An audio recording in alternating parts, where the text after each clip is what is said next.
Hello, ladies and gentlemen. Welcome to another episode of our discussion on Islamic radicalism and religious terrorism. This is overall part 7 of our discussion and segment C of our root causes of what causes radicalization in the Muslim world and terror around the world. So we are trying to identify what are the basic factors that have been causing all these. So without wasting any time, I have to conclude this segment as well. So I'll begin with the 10th root cause, because I have so far given you 9 root causes of this. So the 10th root cause remains linked to the poverty and unemployment and lack of education and economic opportunities for the Muslim youth, that forces them to join criminal bands or become the foot soldiers of these terror groups with hardly any understanding or conviction. Hardly any understanding or conviction, for that matter, in the ideology that has been espoused by these terror organizations. However, since a lot of money comes with crime, plus a macho image or an Islamic heroic symbolism comes when they associate these unsuspecting young Muslims, when they associate themselves with the Islamic terror groups. And they are assigned, ladies and gentlemen, to protect and safeguard the terror's core leadership. So the use of organized crime and criminal mafia for the protection and funding of the militant organizations and religious ideologues remains another motivating factors to achieving their ends. By associating with the larger and ideologically driven terror groups, the criminal mafias who mostly rely on drugs and narcotics trafficking, smuggling of illicit goods, and kidnappings for ransom, for that matter, they find legitimacy for their unlawful activities.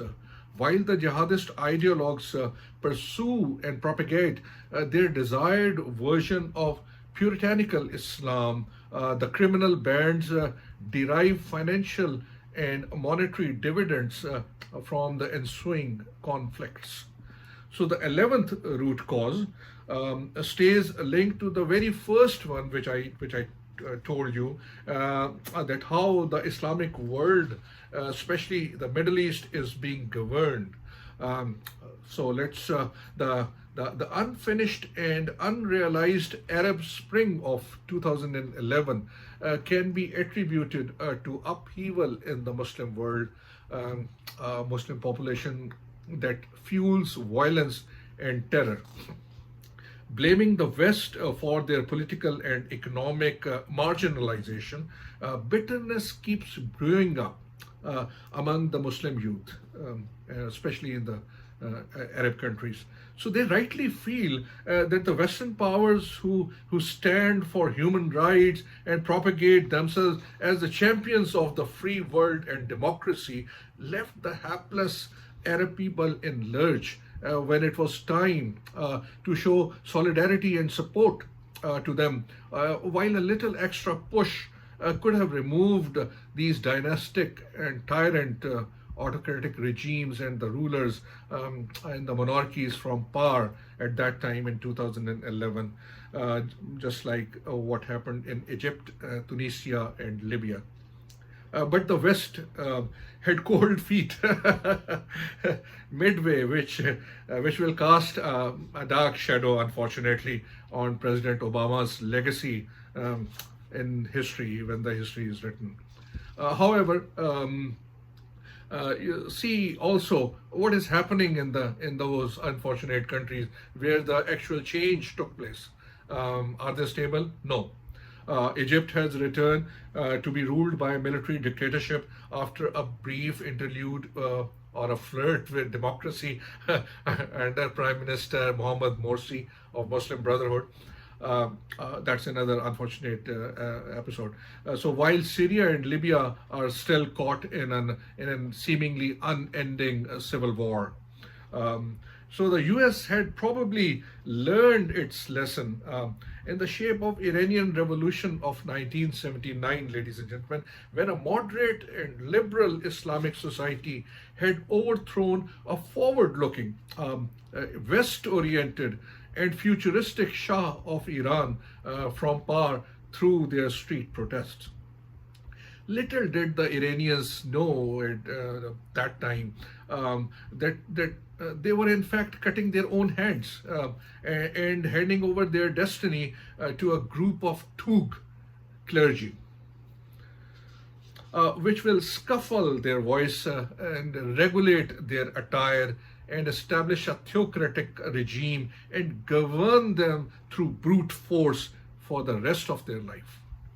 The mullahs will entrench themselves. They didn't know that the mullahs will eventually entrench themselves using the ploy of religion and the Shiite faith, and that they will establish such a brute system in which future Iranian generations will be held hostage. This governing system behind the facade of a religious order.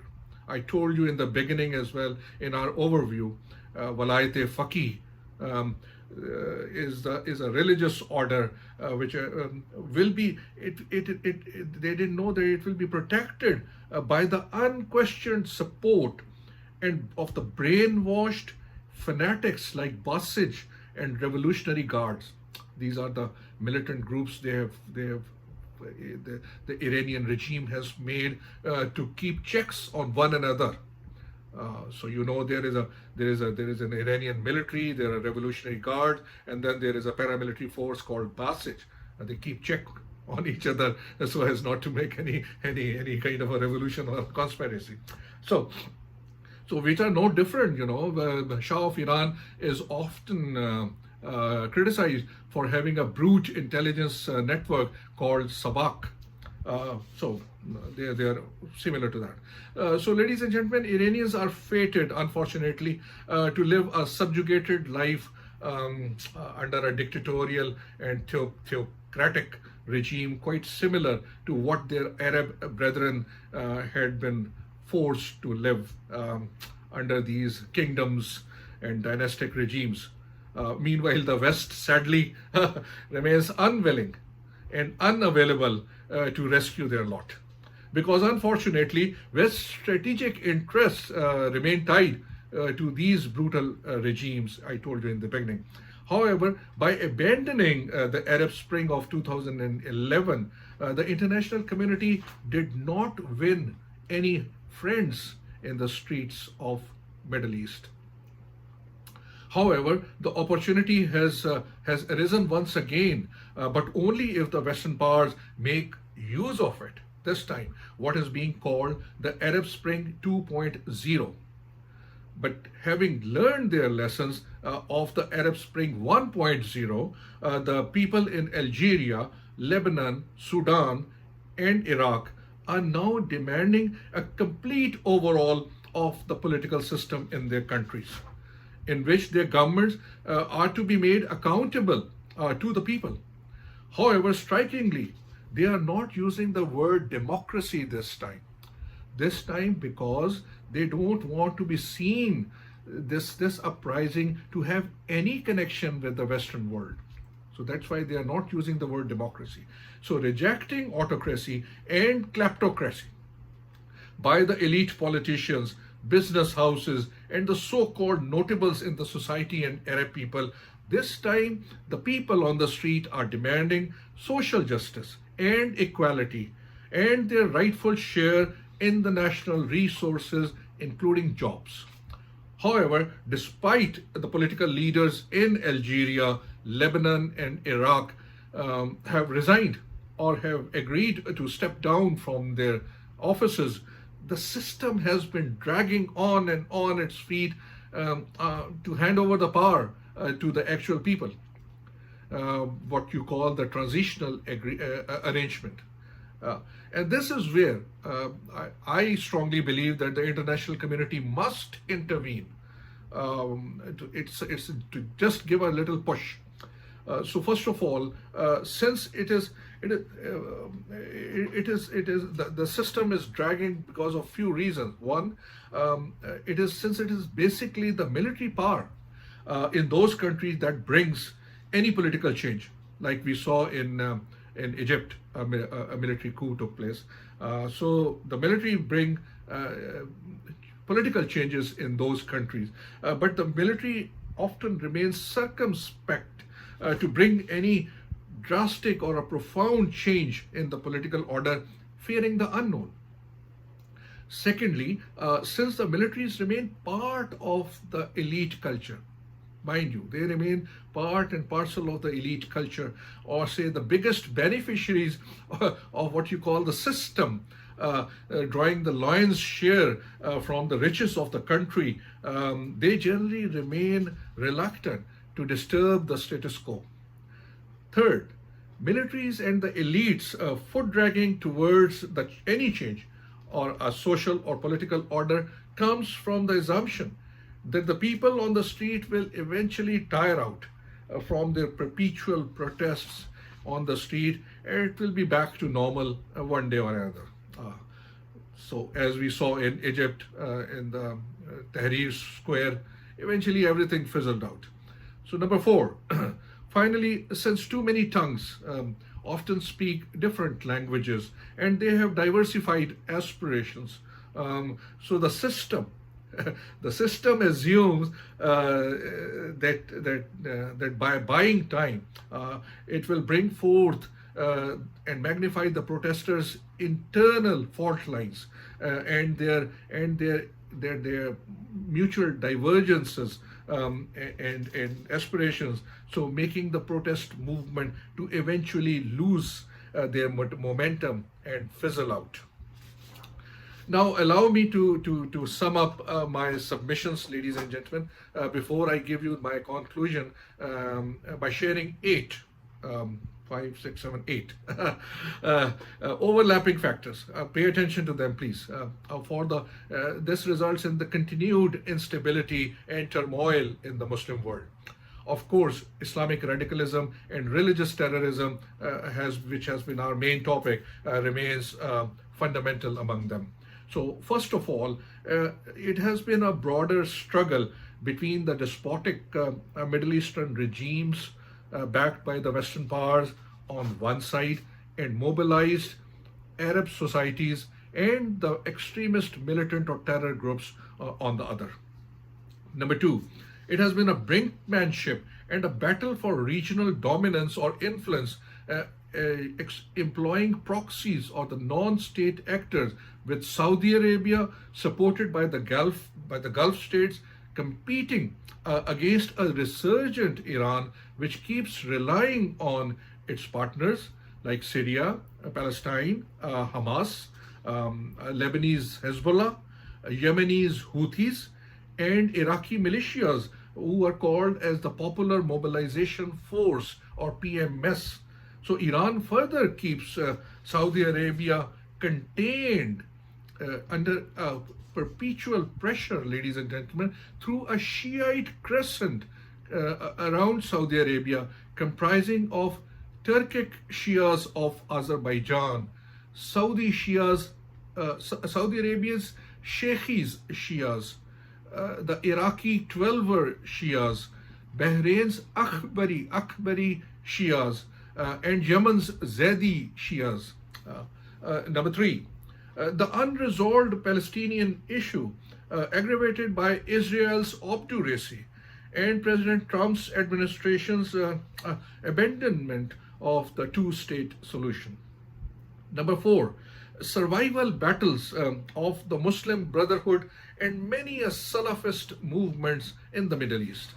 I will explain both in due course in other segments.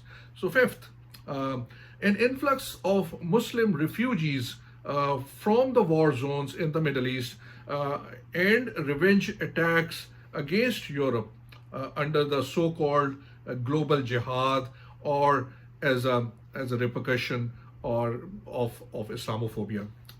So sixth, a quest for puritanical Islam based on the Sharia law and establishment of a global caliphate,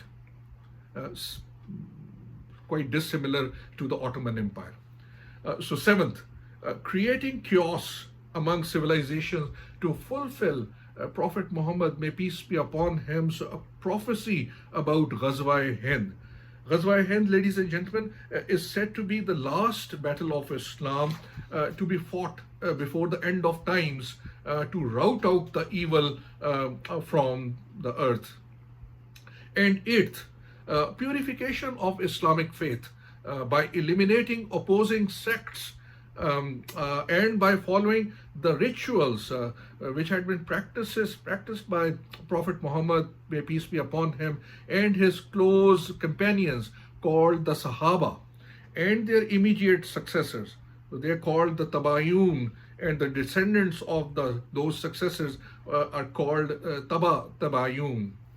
So you must have noticed, ladies and gentlemen, that all along these 6 episodes, I have been criticizing the Middle Eastern autocratic regimes and oppressive monarchies and the dynastic and tyrant military dictatorships. And I am fully aware that I am not going to get a Saudi visa whenever, if ever I wish to apply.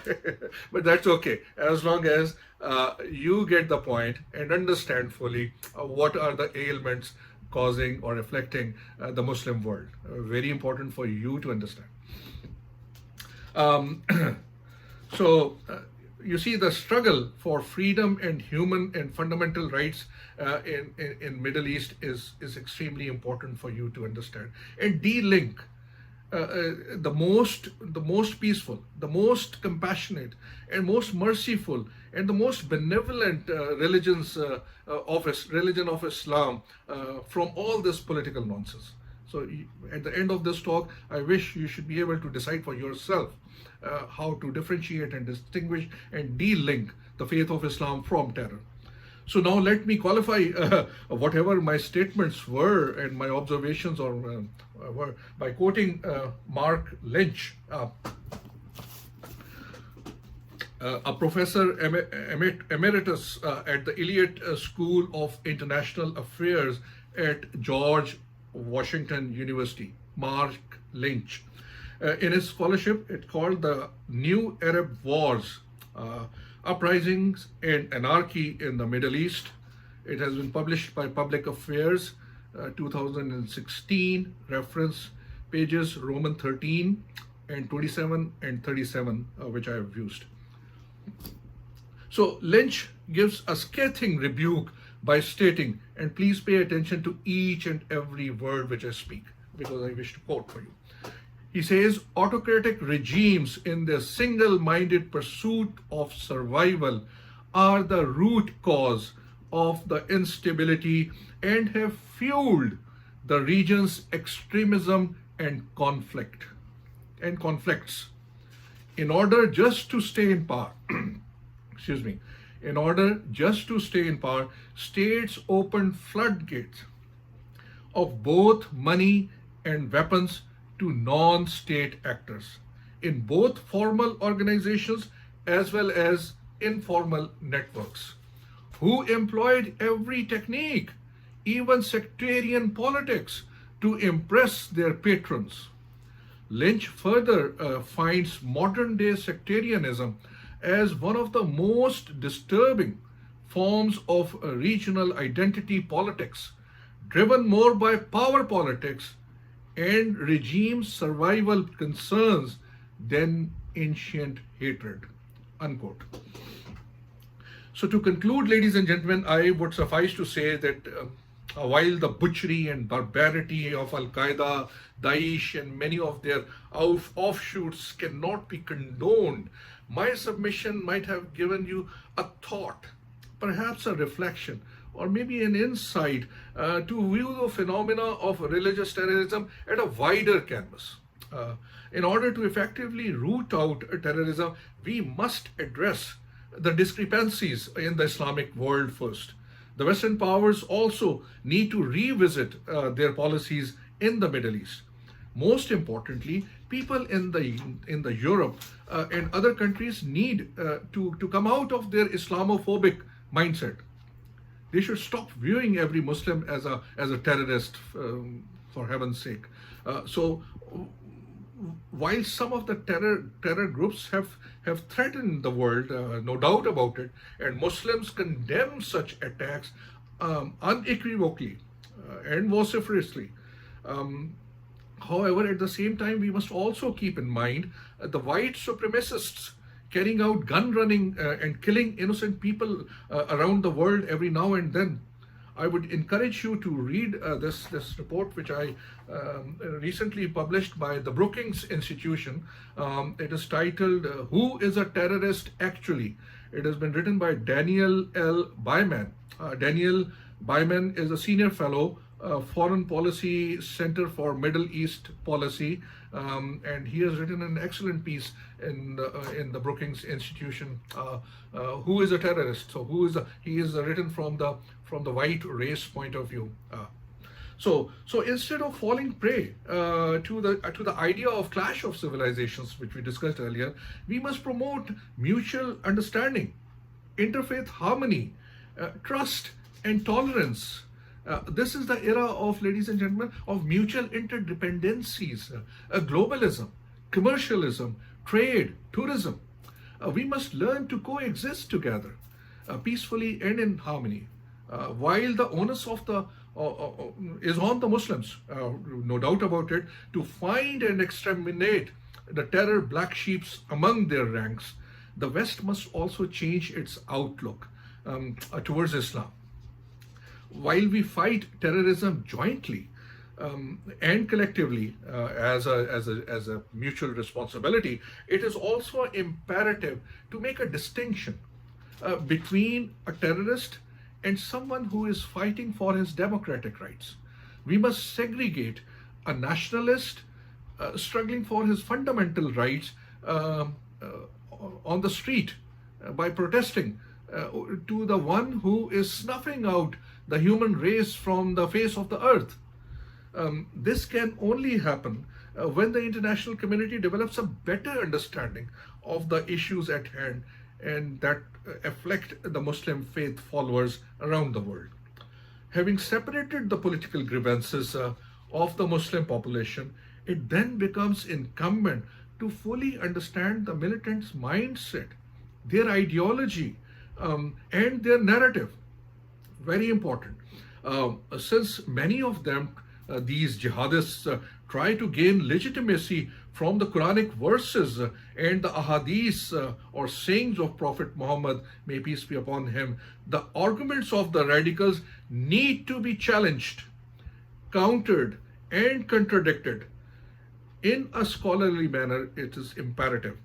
Such a counter-narrative will not only delegitimize the jihadist contention, ladies and gentlemen, but it will also eliminate any doubts or confusion in the mind of an ordinary Islamic faith follower who remains influenced by many of their online propaganda tools and indoctrination, which is ongoing and which remains unstoppable.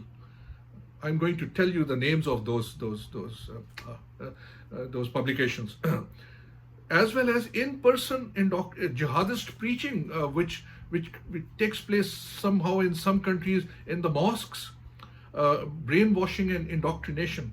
So a normal practicing Muslim remains caught presently between his religious obligations and his civic responsibilities towards his state and society. It further causes a lot of resentment and frustration among the Muslims when they are stopped, segregated, and viewed with suspicion through racial profiling at airports around the world, at no fault of theirs. They want to know as to why they and their religion, which is known for its mercy, compassion, and benevolence, has been stigmatized through terminologies like Islamophobia and radical Islam. So that's why I chose the title of this presentation Islamic radicalism, because we wanted to identify and differentiate it from the faith of Islam. To offset jihadist narrative, ladies and gentlemen, and to a counter narrative, as I said, is much needed. But any rebuttal would only become effective when it is rationally and convincingly defeats the terrorist dogmas and their terrorism's philosophies. I'm going to tell you about their philosophy in due course of time. While I'm not no authority on the matters of religion, you must understand, ladies and gentlemen, I have learned over these years that while the recitation of Quran is merited in Arabic language, it is equally vital to also read its translation in your own native languages. Moreover, in order to fully understand the context, meaning, sense, and connotation and denotation of the divine verses, they are further required to be read in conjunction with their proper interpretation of, or what is called tafsir.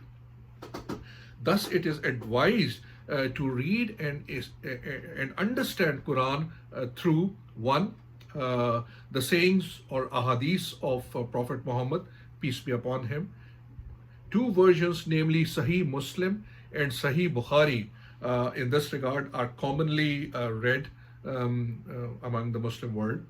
Number two, the construal elucidation of Islamic fiqh or its juridical thought as provided by the four Sunni Imams of Islamic jurisprudence is also required to be read and understood. I will discuss the four Sunni Imams when we examine the five versions of political Islam and the Islamic society's drift towards pan-Islamism. So since the Shiite 12th Imamate is a complex issue, I'm afraid I am not in a position to shed any light on it, but only on the four Sunni Imams. So number three, the Quranic verses need to be understood in light of the interpretation of the tafsir, which I told you earlier, by religious ulama or Muslim scholars of letters and eminence. The most commonly read among them is by Maulana Abul Ala Maududi. He is a renowned theologian from Deoband. Deoband is a big school of thought used to be in pre-partitioned India and now divided between India and Pakistan in the Indian subcontinent. So he was based in Pakistan. So his tafsir or interpretation under the title of Tafheem al-Quran, it is a 6-part translation and explanatory commentary. Remains one of the most authentic exegesis of Quranic verses in light of Islamic history, law, philosophy, and political order, including Sharia.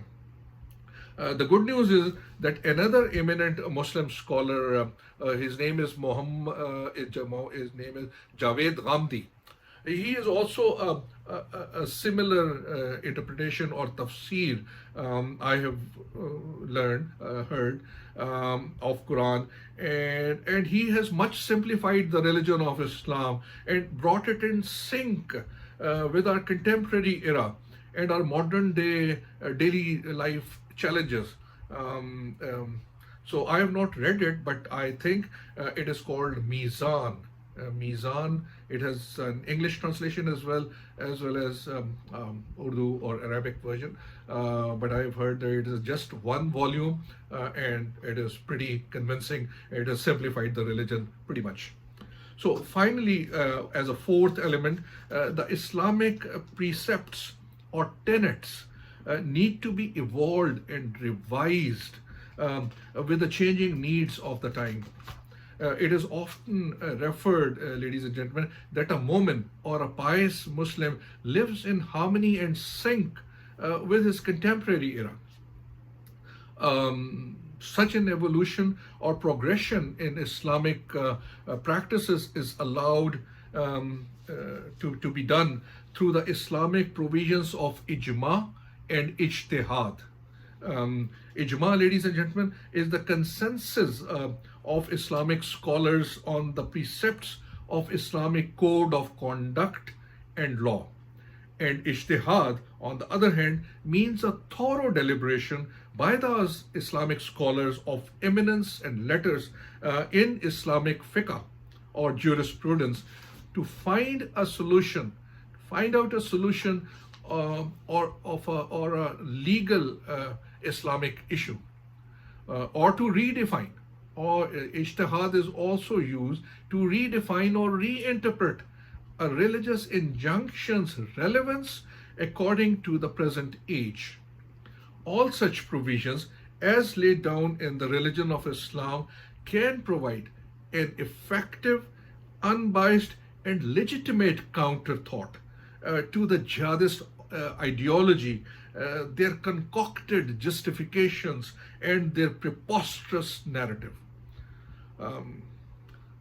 The good news, however, is that despite being hostage by political and militant Islam, Muslims generally deplore and disapprove any form of radicalism and extremism.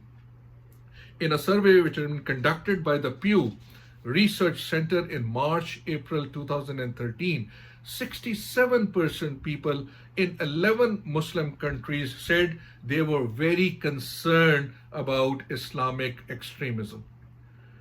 Despising and deploring Al-Qaeda, a majority of the Muslims think that any acts of violence in the name of Islam are never justified. With such an encouraging Muslim support, the West also needs to redesign and refashion its policies and reorient its outlook. To wind up this rather lengthy session, ladies and gentlemen, please understand that the crux of matter is that, driven by emotions, terrorism is more a mind game. It is uncontrollable by kinetic force or use of force. Here, people like Osama bin Laden, Abu Bakr al-Baghdadi remain irrelevant. While leaders come and go, it's the ideology and the grievances that stay. Countering the militant thought through a convincing dialogue and by addressing the root causes of Muslim unrest and alienation, therefore remains predominant. Until we achieve these objectives, the Islamic past and present not only remain painful, but they also obstruct the way to constructing a new and prosperous future for this world. With this, I come to the end of episode number 7, ladies and gentlemen, of our discussion on Islamic radicalism and root causes of religious terrorism. This had been the segment C, in which we tried to examine and concluded all the root causes. I hope my submissions made some sense to you. I know I must admit, and I always admit, I'm not an authority in religion matter. I don't know much about this terrorism issue. All what I have submitted is through what I have read in these books. But understand, it's when your faith, or for that matter, any faith in this world, is defamed or brought under disrepute or question, then it becomes our collective obligation, ladies and gentlemen, to stand up and speak. We must distinguish the right from the wrong and put to rest the myths that have been associated to the faith of Islam. This multi-part discussion remains my modest effort to identify, eliminate, and delegitimize this plague of religious terrorism that afflicts not only the religion of Islam, but the world at whole. So I will return in due course with part 8, in which we'll be discussing the jihad's evolution from Al-Qaeda to Daesh, their philosophy, the jihad's philosophical transformation until that time. Please grant me leave. This is Adnan Qaiser, who has been concluding the part 7 of our discussion. Thank you very much. We'll meet again. There might be a little delay, but don't worry. Please hold on to the narrative. Whatever I have told you today, until today, this would be very helpful to you. And you're most welcome. In case you have any doubt, any questions, please, you are most welcome to send me an email. I'll do my best to address them and provide you the answers. Thank you very much. Bye for now.